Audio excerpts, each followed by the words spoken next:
try as they may to put lipstick on the pig that is their appointment of Republican Congressman Bill Johnson as president of Youngstown State University. The trustees must know that no amount of spinning will change the fact that their secret process is still a pig. Indeed, an extensive report on the YSU presidential search, authored by 5 alumni, painstakingly lays out the case against the decision by the trustees to name Johnson, a right-wing politician and Donald Trump apologist, to the most important job on campus. The 5 are Jacob Schreiner-Briggs, Tyler Pabst, Madeline Grimes, Ashley Orr, and Daniel Catello. Their report is required reading for anyone who cares about the university and its role as a citadel of learning. I'm Bertram de Souza, host of the Scribbler Video Podcast and retired editorial page editor and Sunday columnist of the now closed Youngstown Vindicator, joined today by my co-host Cynthia Rickard, a retired editor of the newspaper. Our guests are 2 of the authors of the Alumni Report. Ashley Orr, a 2016 graduate of YSU in mathematics and economics, and the first Rhodes Scholar in the history of YSU. She graduated from the University of Oxford in England in 2018. Ashley is currently a fellow and PhD candidate at Carnegie Mellon University in Pittsburgh. And Jacob Schreiner-Briggs, a 2017 graduate of YSU and a 2021 graduate of Yale Law School. He researches issues around the First Amendment and freedom of the press. Thank you, Ashley and Jacob, for joining us today in our continuing quest to shine the light on the trustees' actions. To start, I'd like each of you to tell us a little about yourselves, and then we'll go into questions. And Ashley, if you want to start. Yeah, absolutely. Hi, my name is Ashley Orr. I'm a 2016 graduate from Youngstown State University. I'm a first-generation college graduate from YSU. I did my major in mathematics and economics. While I was at YSU, I was selected as a Rhodes Scholar, the first in YSU's history. And of course, I hope there will be many more in YSU's history. Since then, I've completed my master's in economics at the University of Oxford, and I'm a current PhD candidate at Carnegie Mellon University and a fellow there. I, along with 4 other alumni, we co-authored a letter and now a report to address our dissatisfaction at the current Board of Trustees process of selecting Congressperson Bill Johnson as the next president of YSU. Okay. Jacob? Hi, Bertram. Thank you for having me. Jacob Schreiner-Briggs. I'm a 2017 graduate of YSU. I'm also a first-generation college graduate. After graduating from YSU, where I studied philosophy and political science, I went to Yale Law School, was the first YSU grad to attend Yale, I believe. There's now 2 of us and hopefully more. And yes, like Ashley, was one of the 5 co-authors of the letter that was published on November 18th, objecting to the board's process. Thanks so much for giving us the opportunity to talk. Yeah, we'll have an opportunity to go into detail about the study that was conducted and the subsequent report that the 5 of you put out. That is really very compelling. But let me go directly to what I believe is one of the most revealing details regarding the search for president. Your report refers to the presidential prospectus booklet put out by the trustees that, among other things, outlines the traits YSU's president should demonstrate. Among them, this is what the booklet says, the president should be, quote, very knowledgeable about the challenges and opportunities and inner workings of higher education, and the president should have, quote, substantial leadership experience, preferably in higher education environment with a terminal degree.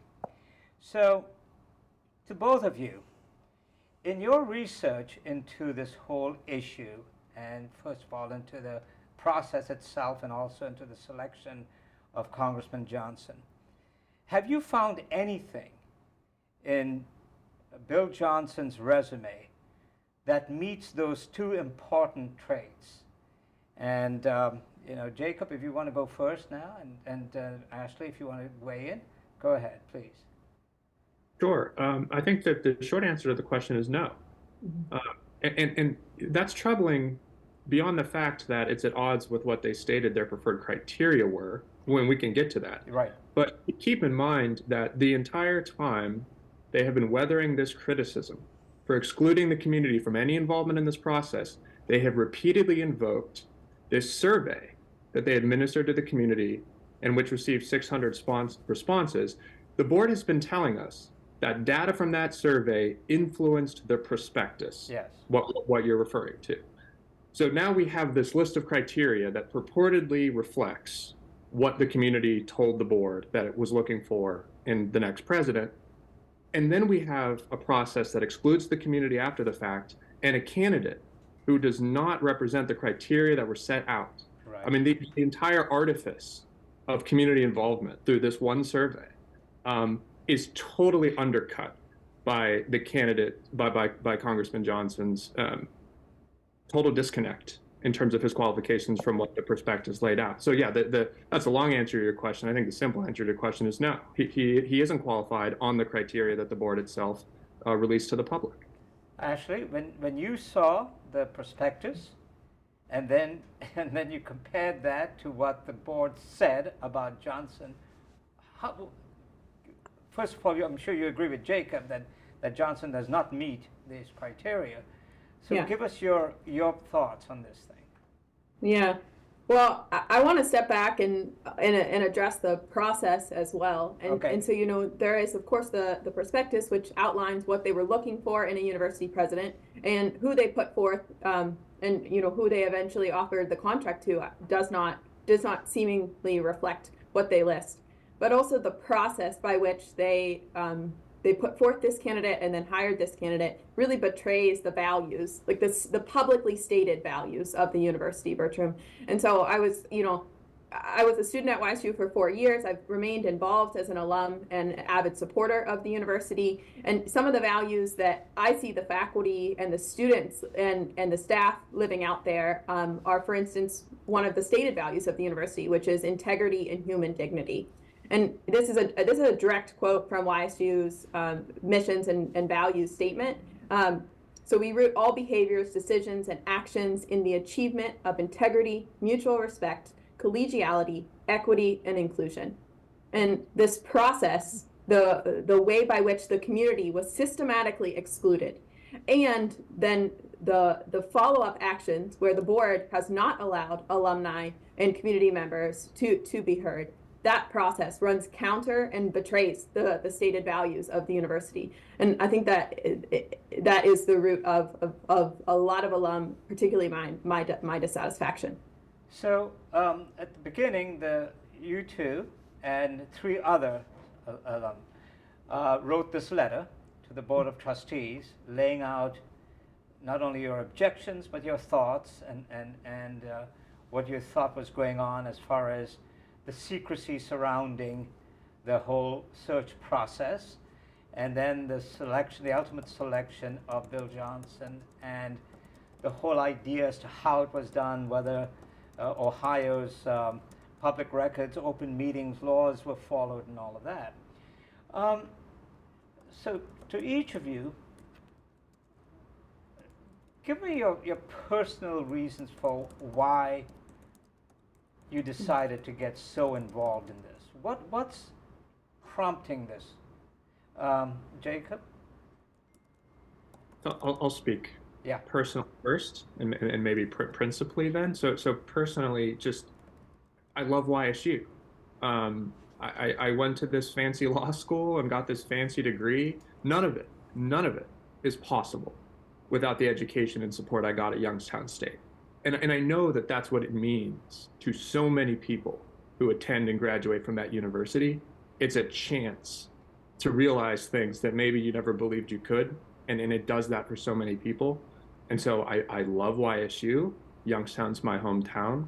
You know, before I moved to New Haven, Connecticut, I was a resident of Youngstown for 25 years. So there's just a deep personal stake in the well-being of this institution and the health and flourishing of the students who attend. And that alone, I think, that personal investment, if I sense that something is wrong or something is being done that will damage the university, and I believe this has damaged it. I think the board knows it's damaged it. Right. And I think their damage control efforts have been very poor, and we can talk about that. But Sure. That was a personal incentive, I think, to just instinctively, I joined in this effort, and I think that's why all of us did it. Principally, I mean, so let's think about what YSU is. YSU is a public university. Right. A public university. Okay, well, what does that mean? That means it's a public institution. That means that its board has fiduciary duties to the community. It means that public accountability, principles of public accountability and democratic participation are relevant to the well-being of the institution. And the set of actions that the board has taken over the last couple of months have just really undercut and flatly spat in the face of those principles that are really, really paramount to the healthy functioning of any public institution. YSU is also a university. Its role in society is to teach people how to think, how to become citizens who participate in their communities, who can go on to succeed, to like build their own careers, their futures, and to do it while feeling like they're a part of something greater than them. I mean, that's how I conceive of what universities should be about. And this process and this person, no matter what type of PR they're putting in public, and I want to unpack the arguments they're making, but before we get there, the arguments that they're making don't work. Flatly, the process and the candidate do not serve the interests of a university's institutional role in society. And so I think all of those things in tandem, it just made it easy to get involved. And then, of course, working with the 4 people I've had the privilege to work with made that much, much easier as well. Ashley, what has triggered your involvement in this thing? And so give us some insight. Yeah, so I have said this before, and I will say this for the rest of my life. YSU was the lottery in life that I won. It was not winning the Rhodes Scholarship. The greatest gift that I've ever received was the opportunity to study at Youngstown State University. The faculty there, they have taught me so much. They believed in me whenever I had doubts in myself, and they do that time and time again with YSU students. And so in many ways, I have, even when I was a student at Youngstown State University, I was constantly thinking about, oh, this university is part of the community. It is the gem of the Valley. This is where folks can go, and regardless of your background, that you can access opportunity. And I think that was true for me. That has also been true for many of the, now over 2,800 alumni who signed on the letter to indicate that we love the university and we care about the future direction of the university, and that we really, really want to protect the opportunity that the university holds for its students. And so I think about, Jacob, your framing was excellent, right? To think about, we care about making sure that the university remains accessible for the current students, and these principles by which the board are currently acting on, whenever we as alum see them acting in a way that surprises us and runs counter to the experience we had on campus, I think it necessitates for us to ask questions and to use the critical thinking and to use the skills that we built at Youngstown State University to hold the university accountable to what it states its goals are. Cindy? Jacob, were you the one who met with the committee the day before the last board meeting? I was the one who was permitted to speak. I actually believe all 5 of us were in that committee meeting, but they you were all there? I didn't realize we were all that. in attendance. They only formally recognized one of us. And so I was the one who actually addressed them, but all 5 of us were in the room. So I wonder if you could talk a little bit about what happened during that meeting, because it preceded that raucous board meeting that I attended the following day. I'd be interested to know what their demeanor was to you and the others of your group who were there. Of course. Would you mind if I give some context for like? Sure. No, go right ahead. And then, yeah, absolutely happy to talk about the meeting itself. So yeah. I think context, though, is really important here because it highlights the way the board has gone about its business, which has been badly. So on November 21st, we have the meeting where they formalize their agreement with Bill Johnson and they hold a press conference. During that meeting, Mark Vopat, who's in the union, spokesperson for the union, has to interrupt the meeting to ask them to maybe, with the news in the room and everyone gathered, to maybe consider taking public comment. Yeah. And Mark Vopat in that room is told, you will have the opportunity at the next meeting Yes. to give public comment. That's what is told to the community. So Ashley and I happened to look at the board's bylaws, and we find that there's a procedure for addressing the board. Right. And we figure, well, the board has been insistent on excluding everybody at every turn from this process. Maybe we should cross our T's and dot our I's here. So we send in a request to speak consistent with the board's bylaws. Very importantly, one of the bylaw provisions says that in order to satisfy it, you have to send in your request to address the board 3 weeks or more out from the meeting that you're requesting to speak at. At the day the board formalized its agreement with Johnson, there was less than 3 weeks from that meeting to the next meeting that they said people could comment at. So by the letter of the bylaws, it would have been impossible for anybody to have satisfied those requirements. And you think that was intentional? I'm not sure if it was intentional, but I think it speaks to their inability to give good reason for not letting anyone participate in the process. So we send in the request, and we acknowledge we're way within that 3 week window, but we argue to them, the timing of this has made it impossible to satisfy this requirement. Please suspend this requirement. And they do. They suspend it for me and for 2 others. Now, we send in this request on the Monday of that week. Part of the information they require us to send in is our addresses, our contact information, so they know where we live. Ashley lives in Pittsburgh. I live in Connecticut. So on Tuesday afternoon, late Tuesday afternoon, they tell us that the following morning, 11 a.m., in person only, we can address a committee. Oh. In person only. So I drive from Connecticut to address the board. And they gave you no other prior knowledge of that requirement? No, that it was a take it or leave it offer. You can come in person, not virtually. You can come in person, and you can speak to the governance committee on the 6th, the December 6th meeting, not committee meeting, not the December 7th meeting of the board. So. And we had requested, and the 2 students who spoke, they had also, all of us had requested to address the board on the 7th. Right. On the meeting that occurred on the 7th, the meeting where we expected there to be widespread public comment. Right. Yeah.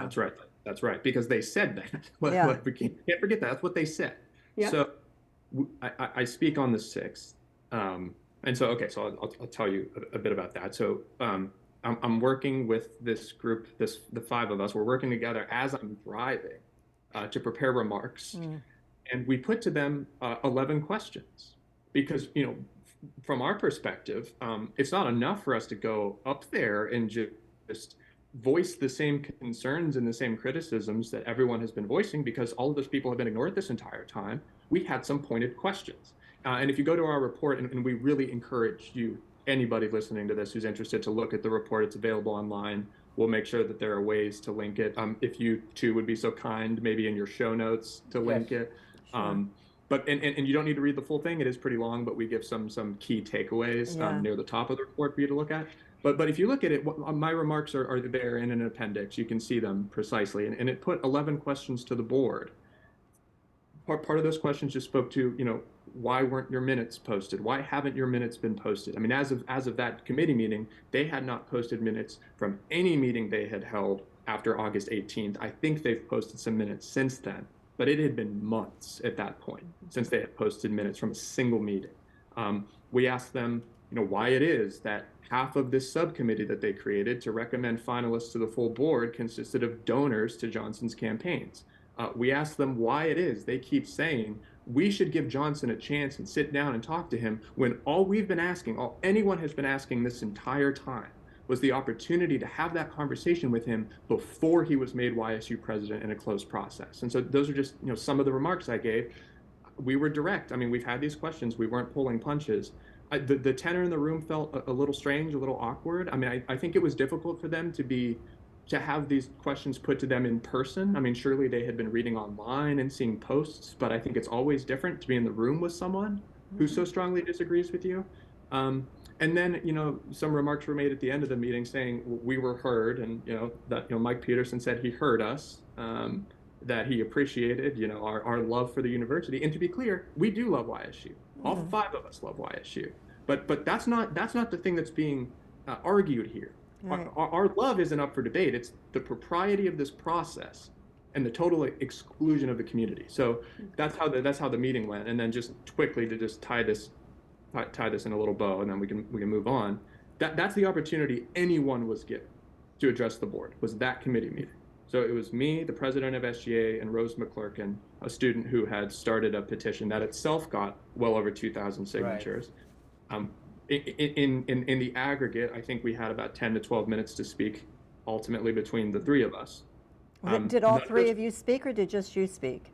No, all three were. You all three spoke? Yeah. All three spoke. The student government president, Rose, who's another student, and I spoke on behalf of the five alums that have written the letter. And that's it. That's all they allowed formally. And well, actually we'll talk about, I think some other comments she was able to give earlier in the process. But once the decision had been made, they said, we will allow for public comment in December. Apparently what they meant was 3 people in a committee meeting can talk to us. And then when it comes time for the actual board meeting, no one's going to talk to us. And the reason they gave, and this is really important, the reason they gave to Ashley and I that they denied the entire community the opportunity to comment was because they didn't follow the bylaws. We did. Everyone else, no one else sent in a request. But remember, our request acknowledged that it didn't satisfy the bylaws. It was impossible for us to have satisfied the bylaws because of the board's timing. So the decision to apply the bylaws to some speakers and not to others is absurd, it's inconsistent, and it's a tool to try to legitimize exclusion, which is what this board has been doing the entire time. So Ashley, the letter that you originally wrote, the 5 of you, got a lot of publicity, a lot of coverage and all of that. And then of course the trustees, and this is my characterization, starts playing games and decides, they've already made up their minds, they're not going to change their minds, they're digging in, Johnson's digging in, and so, you can shout as loud as you want, it's not going to make any difference. And then you come out with the study that's called Concerned Alumni Report on the 2023 Youngstown State University Presidential Search. Now, I read that, and in that, there are details that have never been made public, unless you read the report, you don't understand. This was much more conspiratorial on the part of the trustees and those individuals who signed NDAs so they can discuss what they, in the screening of the the finalists, and also on the part of Bill Johnson. So talk to us about this report and the study that culminated in this report. Yeah. Give us your, what is it, what was the reason for it, and what were the findings that you feel highlight exactly what the trustees did, under the cloak of secrecy? Go ahead. Yeah, so first off, I want to contextualize the importance of creating a factual record of the events as they occurred. I think what we experienced after November 21st, when they made the choice to extend the contract to the congressman, was the universities and the Board of Trustees in their public relations attempts to try to convince the community, and then to fail to do so, that they were in fact included, because we were systematically excluded. And the process by which the board engaged hiring the congressman as the next YSU president was different than all of the processes that the university had previously used. And so I think our first and the primary goal of this report was to put together the factual evidence of the events as they occurred, so that we as a community and also that history will be able to remember this event based in the facts and not in folks' opinions and perceptions.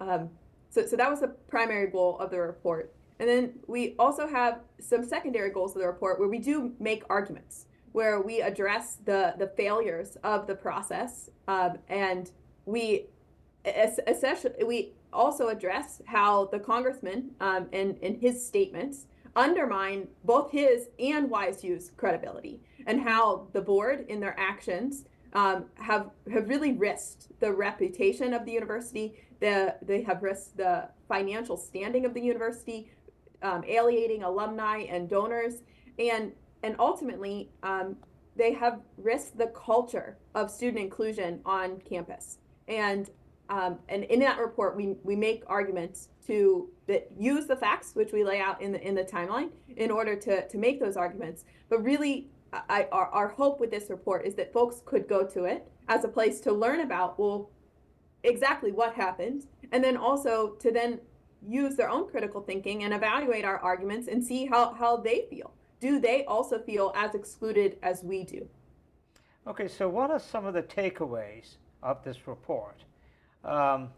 Give us, and I know there are summaries, there's a summary that highlights some of the things, but go ahead and give the audience a taste or a sense of what this report has found and what your conclusions are. And Jacob, go ahead.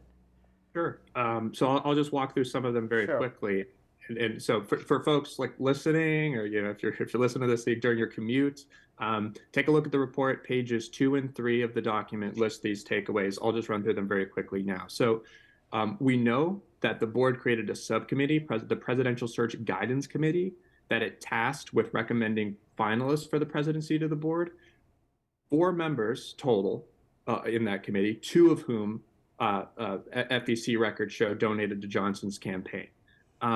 We know that the board has repeatedly invoked the use of this survey to generate the criteria in the prospectus. And as we talked about earlier, those criteria don't seem to have been followed. So the survey doesn't really amount to anything in terms of community involvement. Congressman Johnson, and we haven't even gotten to the person who apparently is going to be YSU's next president. But let's just put a pin in that. We're still on process issues. He says in his press conference on November 21st that he met with constituency groups, students, faculty, staff. We now know from public reporting that there was one constituency group that had 1 faculty member on it and no students. That's not community involvement. Right. Many of those folks on that committee, their names have been released in their positions. Many of them are Todd Hall leaders. So this is not the history of student inclusion and cross-campus inclusion that we experienced when we were students. It's not just a convenient sample of the folks who sit near the president.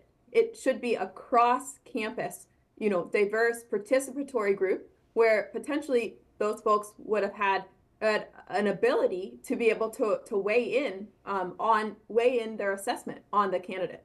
So Jake, I interrupted you. No, that's absolutely. Right. And on top of that, we haven't heard a word publicly from any of the members of this group, although Michael Peterson, chair of the board, has gone on the news and said the constituency group liked Bill Johnson. We would love to hear that from the members of that group. And there's some serious questions as to why we haven't heard a word from any of them publicly.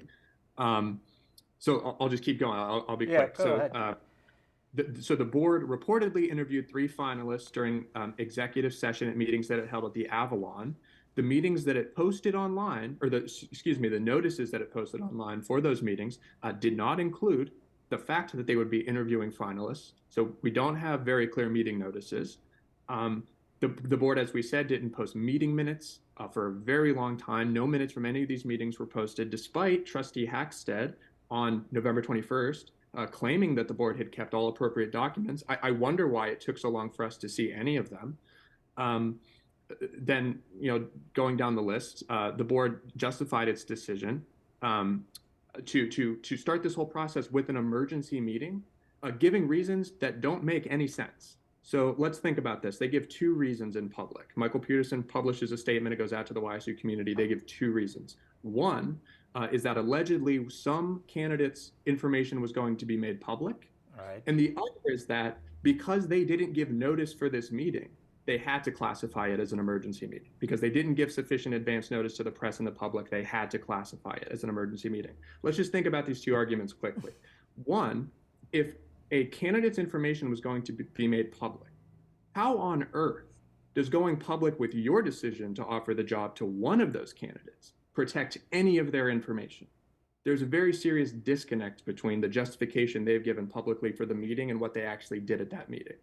Second, with regard to the meeting, like the notice time, that's not how it works. You don't get to say, we're not going to notify the press and the public, and because we didn't notify the press and the public, this has to be an emergency meeting. You need an emergency first. You need emergency. So that's a takeaway. I think that, and that's where this whole thing starts. It starts with this emergency meeting that we still do not have an adequate explanation for. I mean, you know, I'll stop there. There's more. I really invite. And Ashley, you can weigh in as well. Talk about some of the specifics in this report, in this study, because I think people in the community need to understand that what exactly went on. And you have, the five of you have really dug into this. So go ahead and give us your take on what the study revealed. Yeah, what does the public not know? Yeah, so I think maybe I'll pick up with some of the, Sure. the key takeaways. And so the board has argued in the public that open searches, which, you know, an open search meaning that, you know, everyone who applies, that all of their information would be made public, and then that the community, and it would sort of be like an open and freely accessible vetting of all of the candidates, that those searches, that they diminish the overall candidate quality. In our report, we cite recent studies that provide empirical evidence to the contrary. And we also cite the institutional history at Youngstown State University, where no, the searches haven't been entirely open, where everyone's resumes are, you know, shared with the public, but the institutional norms and also the norms within higher education are that the searches are confidential until the final stage. And then at that final stage, the finalists then come to campus, sometimes for a whole day or potentially multiple days, and they present not only to the folks that they're interviewing with and the decision makers, but they also present with multiple campus constituency groups, and they have an opportunity to present their vision for the future of the university, which they are applying to lead. And so one of the major failings in this process, is that I have continually asked to hear what is the congressperson's vision for the future of Youngstown State University. And what we are hearing is that that the community at large, the students, the faculty, the staff, that they have not received the opportunity to hear his vision. And the standard in higher education and the standard in YSU's institutional history is that would have happened before the board offered the position of president to this person. And so I think that's a really big takeaway here, is that, you know, the board, yes, they did use a confidential process, but they used a process that is exceptionally confidential and intentionally exclusionary. And almost to the point where I would question, well, what were their intentions by enacting this way, right? What did that give to the university that would have been lost if we would have included more voices in the vetting of this candidate? And I think we lost several things in this process. For instance, the ability of the community to fully understand the congressperson's vision for the future, and also the opportunity for the community to raise questions about the congressperson's actions in the public. So, you know, Bill Johnson is a 7-term United States congressperson. He's represented our region that entire time. And during that period, he has used his political power and influence via his votes and then also his public statements to influence the outcomes of our region and our nation. And I think the YSU community deserved the opportunity to ask how his experiences would then influence the type of leader that he will be as YSU's next president. I love conspiracies, so let's talk about this. On page 7, your study quoted the congressman as saying he had been, quote, made aware of the opportunity to become president of Youngstown State University by a national executive search firm. Now, when I read that, when I first heard that, and he had made that statement, my first thought was, why would a search firm suddenly think, oh, you know what? There's this congressman from Marietta, who lives in Marietta, representing the 6th Congressional District in Ohio, would make a great president for YSU. We're going to contact him. That doesn't make sense. He's suggesting here he never intended to apply for the job until he was contacted. Have you determined at all as to how it was that Johnson's name even appeared on any kind of a list? Jacob?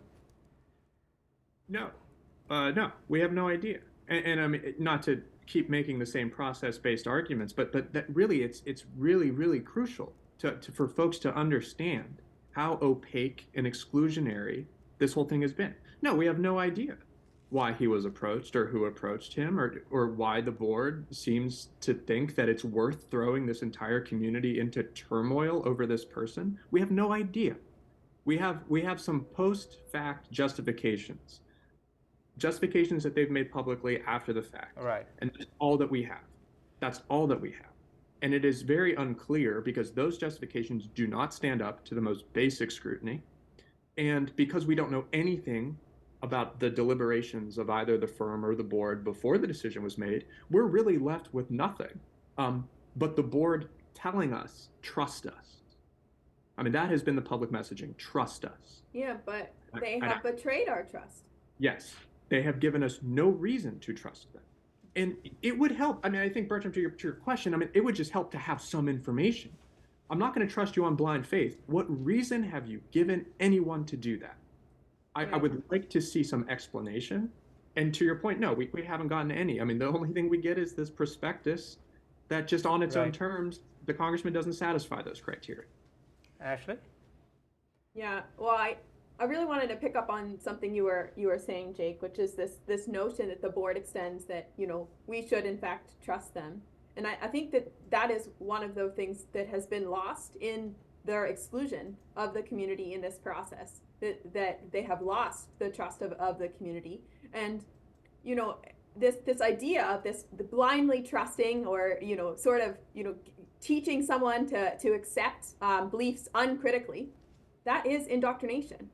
Right? So the whole point of a university is to teach students critical thinking, to allow for students and to allow for the future workers in our society, the future leaders, workers, teachers, doctors, to be able to critically evaluate their participation, their decisions, and the way in which they work. And in many ways, I have been so discouraged that the board would purport that they are acting in line with the university values, and then fail to do so, and then it continually exclude us. And I think that to Jacob to your earlier points, what reasons have they given us to trust them so blindly? I have a couple questions. We've heard a few things in the community, particularly about Michael Peterson's approach and outlook to this. And one of them is that he just believes all of this furor is going to just disappear. And also that, and I don't know if it was just him or others on the board, but favored Johnson because of his ties to state and federal political figures, thinking that that was in some way going to benefit the university. I wonder if you've heard either of those and if you have any comment on them. Yeah, so I can start with this notion that this furor will disappear. First off, I think that it is unreasonable to think that, 2,800 alum who signed a letter objecting to the process, that we would be satisfied with what has been given to us in the weeks that have followed. We were not allowed an opportunity to have a public comment as promised, and there was no indication that the board was listening when we were in the few opportunities which we were given to speak. And so, in many folks' assessment, the board seemed to act in a way that their mind was already made up, that there wasn't room for the YSU alumni community in their decision-making process. And so that process and the choices that they made, they have risked the reputation. And I think risk, we are maybe past the word risk, they have damaged the reputation of the university in the public eye. And when you damage the reputation of a university, you not only, risk the value of the university to its current students and alum, but you also risk the future of the university's ability to recruit and retain excellent faculty, staff, students, and also the support, the financial and non-monetary support of alumni. And so this concept that the Fuhrer would disappear, it would have to have been met with a significant response from the board in order to address the concerns that were raised by the community. And the board has not responded significantly in order to address our concerns and to include the community in the process and in the shared governance of the institution. And so I would reject that notion that the Fuhrer will disappear. But I know that there are things that are disappearing, and some of that is financial support for the university, financial and non-monetary support for the university. And that is really invaluable to our region. And it is a shame that the board has not sought to include and address and answer the questions raised, Jacob, for instance, by yourself in the governance committee meeting and by the community more broadly. And Jacob, you used the word opaque in describing the process.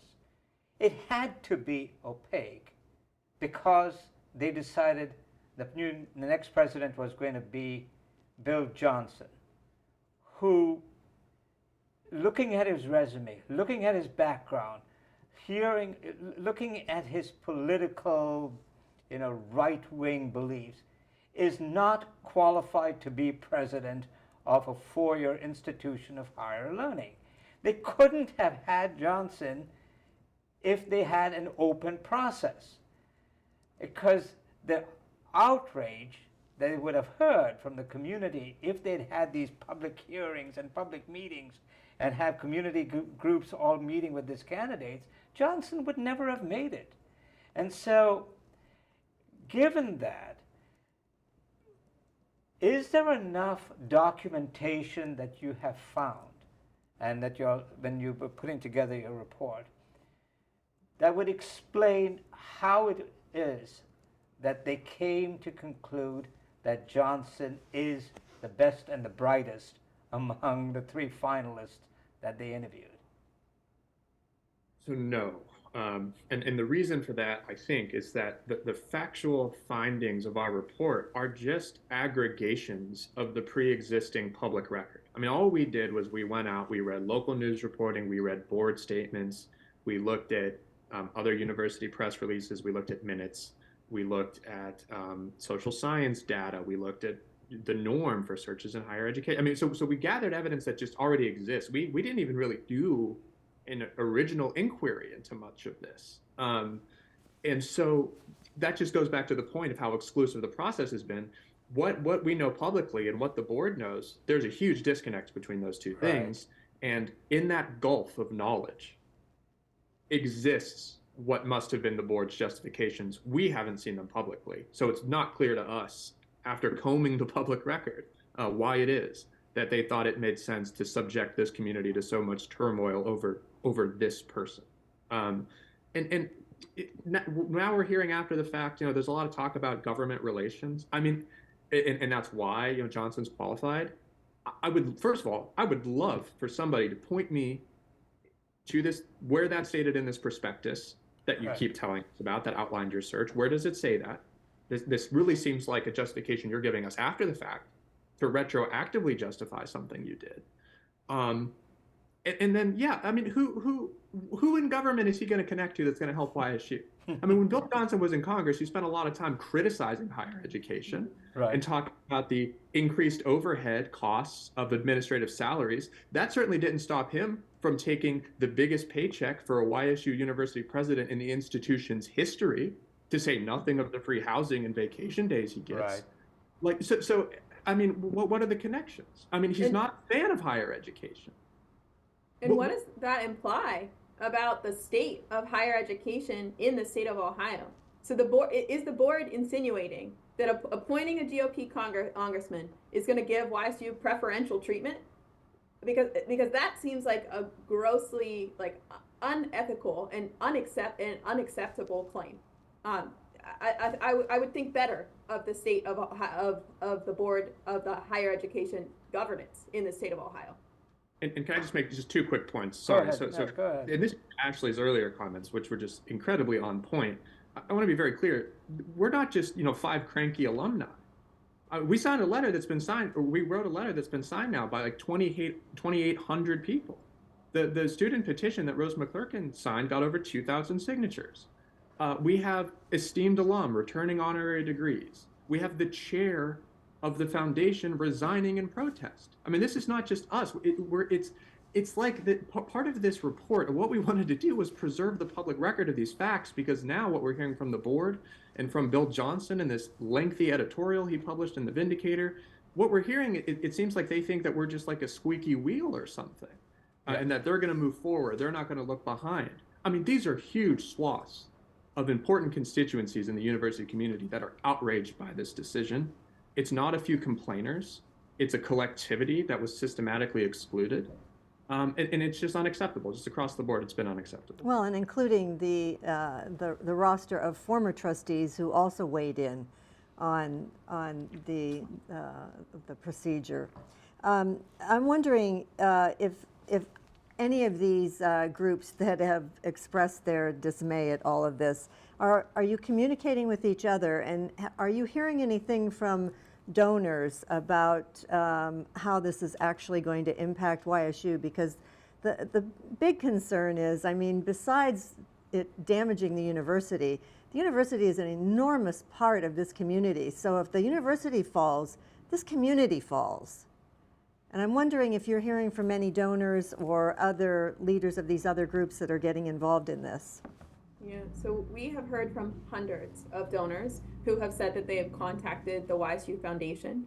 I actually just recently spoke to the president of the YSU Foundation, Paul McFadden, and in that conversation, he shared with me that he was, of course, saddened to hear from all of the alumni, but that he is willing to hear from all of the alumni. So we continue to encourage the alumni community and donors to the YSU Foundation to make their voices heard and to make it clear sort of their assessment of this situation and how that will then impact their willingness to support the university, to support whether that be scholarships or capital projects on campus. And I think this note around the importance of YSU to the Valley, that's an incredibly important point. Not only is YSU a regional research university, meaning that it serves the students of the region and conducts research that is relevant to the region. YSU is also a major employer within the region. And then the opportunity of Youngstown State University is that it has remained financially accessible. So to attend Youngstown State University, for instance, if you attend with a Pell Grant, you can graduate with a 4-year degree for less than $40,000 in debt. And to think about the proportion of Youngstown State University students who receive scholarship and some sort of financial aid in order to attend the university plays an exceptional role in the community in recruiting federal and state funding to support the region's economy, and then also to support the future of the region's economy by training the workers who then work in the region. And so I think that the board has really risked our region's future economy by making this exclusionary decision. And for those excellent reasons, sorry. No, go ahead, sorry. No, for those excellent reasons, that is why, Michael Peterson going on WKBN and saying, well, look, some people are making this political. No, you made it political. Exactly. This is fundamentally a political decision with consequences for the region. You are political appointees. You tapped a 7-term congressman with a highly partisan voting record. He's not a centrist. He's not. And whether whether you have an R next to your name or a D next to your name, when you go to the primary elections and you vote, it's irrelevant. He's not a centrist. He's not, a person who brings people together. He's a hardline Republican. Okay. We are in the midst of historic political polarization. I mean, set aside political disagreements for a second. This country is historically polarized. Polarization is exhausting for people. It makes everything fraught and complicated and highly contentious. And 9 political appointees that constitute the board, 8 of them decided that in that context, what was best for the university was not including anybody in a process that ultimately appointed a 7-term congressman. We aren't making it political. You made it political when you did this. And this decision has stakes that Ashley just outlined. This is not inconsequential. I mean, it needs to be resolved through public deliberation and public process because people have skin in the game. This matters for the region. Both of you have great academic credentials.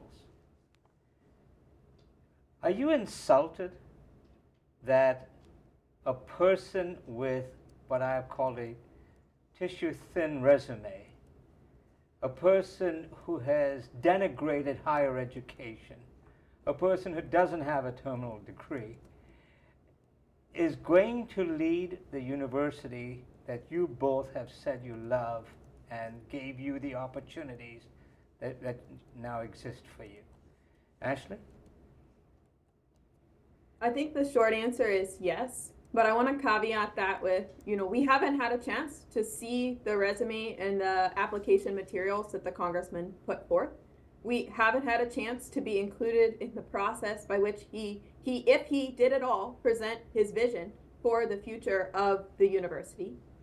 And ultimately, the stakeholders on campus who have, trained us and provided the opportunities to so many students in the region, those stakeholders were also not included significantly in this process.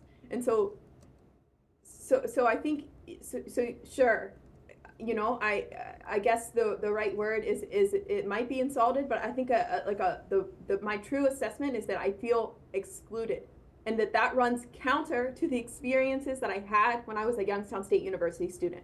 Those same experiences that trained me to become the leader and academic that I am hoping to develop into during my career. And so the main word that I would say, Bertram, is excluded. And that is counter to what the university purports that they care about. Jacob? I'll add one more word, and it's dismayed. Yeah. I mean, I'm dismayed that this is how this has gone. Look at Florida and what's happening to the university system in Florida. Look at what just happened in Oklahoma. The University of Oklahoma just removing its diversity and equity programming and office. I mean, there are efforts across the country to politicize higher ed and to turn it into a political football. I mean, that's what this is. It turns the university into a political football. And really, I think this is important. The Mahoning Valley, we know, is pretty closely divided between Democrat and Republican. The reason that matters is because there needs to be, for the community to be healthy and to navigate periods of polarization, there need to be some things that just don't get subjected to the endless political fighting, which isn't to say that we take politics out of it. I mean, again, these issues are consequential, so we need to have public participation. We need to evaluate options. We need to come to consensus to figure out what the best direction for our institutions are. But like, when I say politics in this sense, I mean in this highly polarized way that everything has become political. I mean, it's tough to navigate for places like the Mahoning Valley. In that context, just doing this, it just turns YSU into a political football. And that's dismaying because it's not a political football. The faculty are not liberally indoctrinating their students. Find me one student who feels like they've been indoctrinated by the faculty at Youngstown State University. But now we have this highly partisan member of Congress who keeps using that phrase and is suggesting he's going to root it out of the faculty. Yep. I mean, what does that mean? What does that look like? Do you send folks from Todd Hall into the classrooms to evaluate what teachers are telling their students? I mean, it's absurd. It's just absurd. And that encroaches on academic freedom. Yes. Yeah. So it's dismaying. This whole thing is dismaying. I mean, it just doesn't need to be this way. Whatever your party affiliation, it just didn't need to be this way. And every step of the way, they erred on the side of exclusion and forcing decisions upon the community and then ignoring the backlash once it inevitably came because of how terrible and unacceptable the process was. It's dismaying. Okay, finally, where do you go from here? It appears that the trustees don't give a damn. about public reaction. Johnson is not going to turn his back on this huge pay raise he's going to get, and has no shame, obviously, as far as not having the academic credentials to be a university president. So what happens in that regard? How do you keep fighting this fight? Ashley? Yeah, so I want to first acknowledge that, the YSU alumni community still has a voice, and I encourage alum and affected community members, faculty, staff, and students to continue to use that voice, to, evaluate the evidence for themselves and make their decisions, and to use that voice in line with their values. And I think, there are lots of ways in which a culture is created. There's quite a lot of top-down attempts to create a culture, and there's also a ton of bottom-up or sort of community organic ways in which culture is created at an institution. And so in this moment, I seek to try to remain hopeful that at some point the board will actually listen to us, and that eventually these questions that we ask will in fact be answered, and that the alumni will continue to raise their voice and care about the future direction of the university, hold the board accountable. But what I really remain hopeful about is the culture that is created in the ways that the students treat each other, the ways that the faculty treat each other, treat their students, and how that culture of inclusion, that culture that values everyone as equal participation, as equal participants, that creates opportunity for students in the region, that culture continues at Youngstown State University, regardless of these exclusionary attempts. And so if someone asks me, what sort of are the next steps, the next steps are to continue to make your voice and your perspectives heard in any means that you have possible, and to take exceptionally good care of the community around you, and to hold community and hold space for folks to try to seek to understand what has occurred, and then also to understand their role in creating the culture that they hope that Youngstown State University would have. Jacob? I agree. I mean, I think it's just important, if you're a student, you're a faculty member, to be there for each other. If you know a Muslim student who, of course, might very well be concerned by the congressman's past support for the travel ban from the beginning, support that person. If you know a student in the LGBTQ community, support them, because this president has gone, YSU's apparent next president has gone on the record in Congress and said that marriage is between a man and a woman as defined by God. He said that on the record while serving as a congressman. Support them, because it might be a hard time for them. If you know an international student who has seen this congressman's rhetoric around non-U.S. citizens and folks from all over the world, support them, because it might be tough. And so really, we all believe in community. I mean, I think that's why we're doing this. We believe in the power of the broader YSU and Youngstown communities to be there for each other.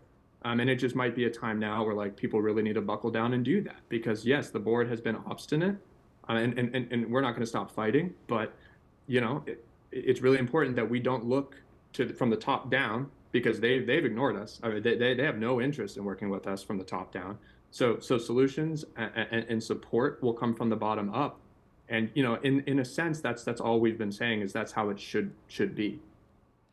Well, thank you both very much. I hope what we've been able to do is shed light not only on what the trustees have done and on Johnson himself, but on this very, very important report that y'all have put out, that we will link to, and I'm sure that people can find it online.